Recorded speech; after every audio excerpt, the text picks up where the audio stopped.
ओम नमो भगवते वासुदेवाय। देखिए, जातिवादी अस्पृश्यता एक अभिशाप है। इसके ऊपर एक सच्ची घटना आपके सामने लेकर आया हूँ। ध्यान से सुनना बहुत महत्वपूर्ण है। जब महर्षि दयानंद सरस्वती ने अपनी एक सार्वजनिक सभा में कहा कि जन्मना शूद्रः, जन्म से सब शूद्र हैं, लेकिन ईश्वर के यहाँ से कोई शूद्र नहीं होता। महर्षि दयानंद सरस्वती संपूर्ण वेदों के ज्ञाता थे। स्वामी जी ने त्रेता युग का भगवान राम का, जो हमारे आराध्य देव हैं, उनका एक उदाहरण देते हुए बताया कि जब वनवास के दौरान एक भील जाति की वृद्धा स्त्री, जिसे हमारे समाज में भील लोगों को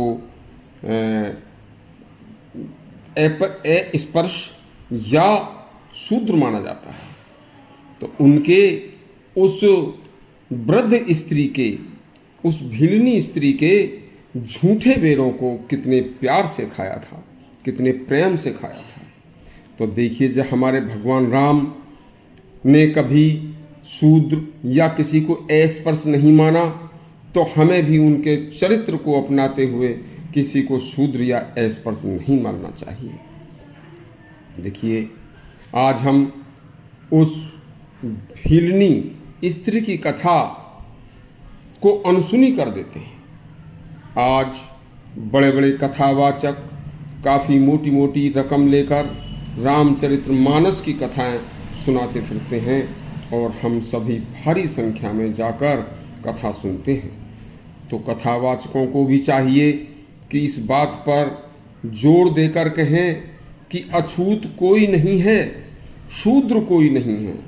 देखिए, जो एक चर्म का कार्य करने वाला व्यक्ति मृत पशुओं की चर्म से हमारे लिए जूते तथा हमारे लिए नित्य और अनेक काम आने वाली वस्तुएं बनाकर तैयार करता है, और उस कार्य को यदि वह व्यक्ति न करे तो हमारी आवश्यकताओं की पूर्ति कैसे होगी। देखिए, कौन उन आवश्यकताओं को पूर्ति करेगा। वह हमारी अति आवश्यकता कैसे पूरी होंगी। इसी तरह से एक सफाई कर्मी जो वाल्मीकि समाज से आता है, वह हमारे घर की समस्त गंदगी साफ करके ले जाता है।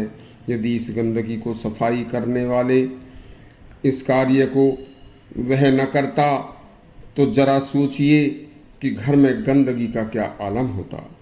देखिए, एक धोबी जो हमारे गंदे कपड़े धोकर लाता है, तो उसके हाथ के गंदे धुले कपड़े पहनकर तो हम अपने को पवित्र समझ लेते हैं और उस बेचारे को शूद्र कहने लगते हैं।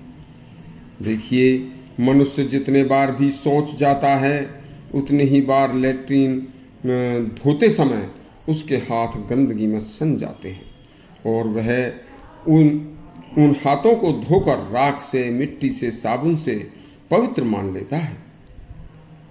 फिर उसी हाथ से भोजन करता है तथा उसी हाथ से भगवान के मंदिर में जाकर पूजा करता है।